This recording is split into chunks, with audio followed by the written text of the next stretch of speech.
Sandman chegou ao fim. O sonho acabou? Será que a segunda temporada foi tão ruim que eles precisavam cancelar? Quando a grande obra da mente de Neil Gaiman foi começar a ser adaptada para uma série de televisão, mesmo que pelas mãos do próprio criador, os fãs mais ferrenhos ficaram sim receosos. Tem a série que adaptou a grande obra de Neil Gaiman do selo Vertigo da DC, foi um sucesso incontestável na primeira temporada. E agora, 3 anos depois, a história chegaria para dar um desfecho ao conto do Rei dos Sonhos. Mas será que foi mesmo um final perfeito? Então, sejam bem-vindos, nerds, bem-vindos ao Cofre Nerd. Eu sou Giovanni Zola e estou aqui para falar sobre a segunda temporada de Sandman, o final, a última temporada de Sandman. E esse aqui vai ser uma crítica um pouco mais aberta sobre a temporada. É lógico que eu vou explicar algumas coisas, alguns acontecimentos, mas aqui ficará a parte mais poética sobre como foi assistir Sandman, tanto na primeira quanto na segunda temporada. A primeira eu já assisti faz muito tempo. E estou aqui de coração dilacerado porque dessa vez talvez eu feche um capítulo com essa série que pra mim, bom, não vou ficar dando spoiler do que eu achei, beleza? Então peço que você se inscreva no canal, ative o sininho, deixa o like nesse vídeo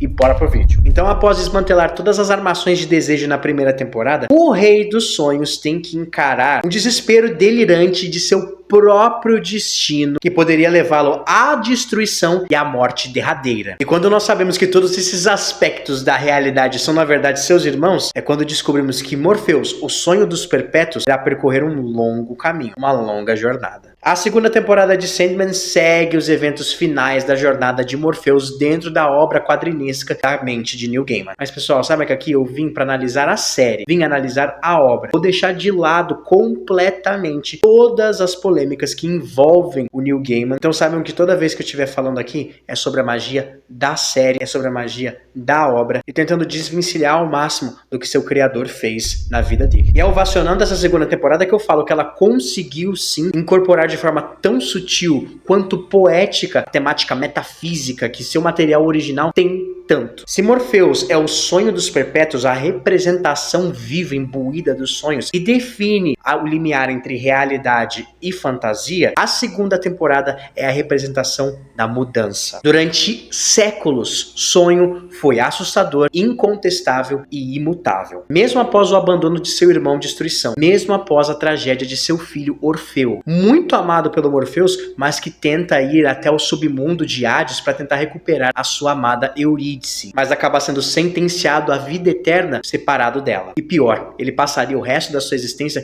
como uma cabeça decepada viva, servidora como oráculo. Aquele que um dia cantara tão lindamente que até comover o deus da morte por alguns segundos, seria marcado por séculos como o grande arrependimento de Morpheus. Porém, é apenas quando, para recuperar a alma da sua amada rainha Nada, Morpheus acaba tendo que descer ao inferno e descobre a verdadeira natureza do existir. E mais irônico, vindo daquele que poderia ser considerado a criatura menos viva de toda a existência, Lucifer Morningstar, preparado para viver a sua própria história e abandonando o inferno para sempre. Seu dever, seu domínio, seu poder até. Inclusive, se vocês quiserem que eu faça um vídeo relacionando esse acontecimento com a própria série do Lucifer do Tom Ellis e os acontecimentos dos quadrinhos de Sandman, deixa aqui nos comentários. Mas é nesse momento, é em ver que próprio Lucifer Morningstar acaba abdicando de todos os seus deveres, é que Morpheus realmente entende. E essa é a beleza de Sandman. Uma história simples, com personagens simples, teria a mesma eficácia de contar essa temática, mas nunca teria a mesma beleza. Transfigurar aspectos da existência, figuras eternizadas pela cultura e religião a fim de contar uma história tão humana, porque não tem nada mais humano do que isso. A mudança, o evoluir, o crescer, o aceitar que nem tudo perdura para a eternidade. Na sua jornada em busca de recuperar a alma de Nadia e depois reencontrá-la, Sonho já percebe que ele não é mais aquele por quem ela se apaixonou e quem se apaixonou por ela há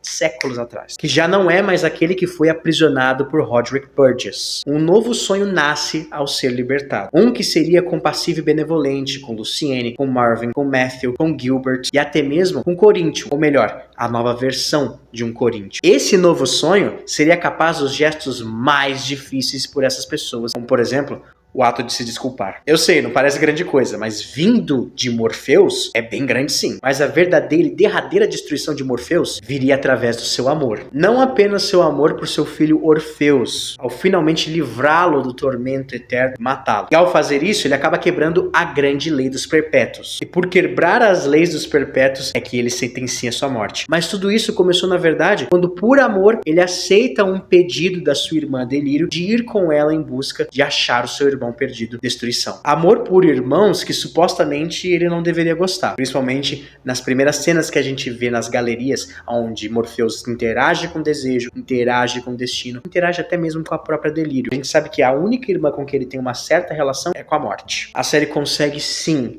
transformar esse personagem a cada segundo, até mesmo quando ele tem a sua conversa com o irmão Destruição e enxerga nele a vontade de fazer o mesmo, de abandonar todos os seus deveres como o rei dos sonhos, mas ele nunca teria a mesma coragem que Destruição teve. Entender que existe um mundo diferente, que esse mundo precisa, anseia e sonhar diferente. E a magia do roteiro de Sandman é nos fazer perceber e entender tudo isso, pois os seus personagens são a forma física dessa sinestesia. Ao ver sonho, reencontrar o seu pai, o tempo e sua mãe. À noite. Ao entender o que deveria ser feito enquanto as fúrias, ou melhor, as bondosas, como elas gostam de chamar, estariam vindo para cobrar a dívida por Morpheus ter derramado o sangue da família. A conversa entre os perpétuos é sem dúvida arte refinada em roteiro, em estética e em direção. E principalmente em fotografia. E eu enfatizo aqui as cenas de tempo e noite. Amantes separados. Tempo e noite olham entre si através de seus filhos. Tempo é cruel e duro, tratando tudo como corriqueiro diante de todos os seus nobres afazeres. A noite é acolhedora, mas traiçoeira. Ela poderia te fazer ficar ali para sempre. Eles são os pais que um dia Morpheus fora para Orfeu, mas quando decidiu parar de ser, quando decidiu ser diferente, foi aí que causou sua própria tragédia. Diferente nos quadrinhos, por exemplo, em que tempo e noite são dados como pais apenas do próximo sonho, Daniel Hall. Mas eu não ligo para essa mudança porque, afinal de contas, que cenas incríveis que foram ver tempo, noite e sonho interagindo. Quando a Netflix falou que tinha sim preparado um final perfeito, que a segunda temporada funcionaria como isso, eu não acreditei.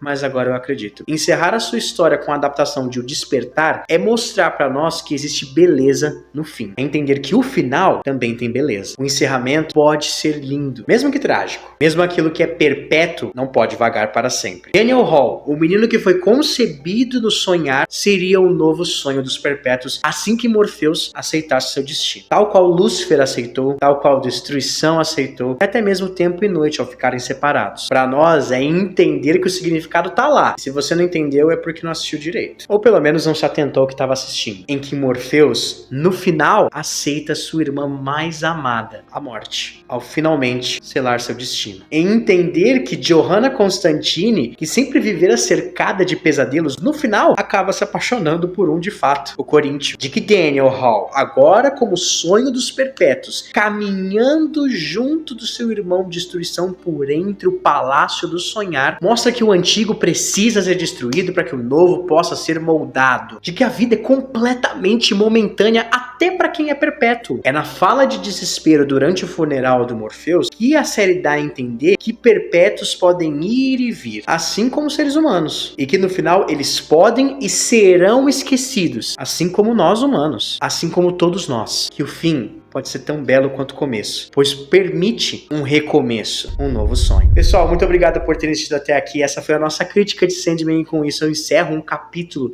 que é Sandman. Eu passei, não sei, talvez uma semana raciocinando, entendendo, digerindo o que foi esse finale de Sandman. E talvez esse texto que eu tenho escrito tenha sido um dos meus preferidos. Espero que vocês gostem muito, indiquem para os amigos, mostre esse vídeo para todo mundo que você sabe que gosta de Sandman. Obrigado por terem assistido até aqui, deixem nos comentários o que acharam. Até a próxima, nerds. Fui.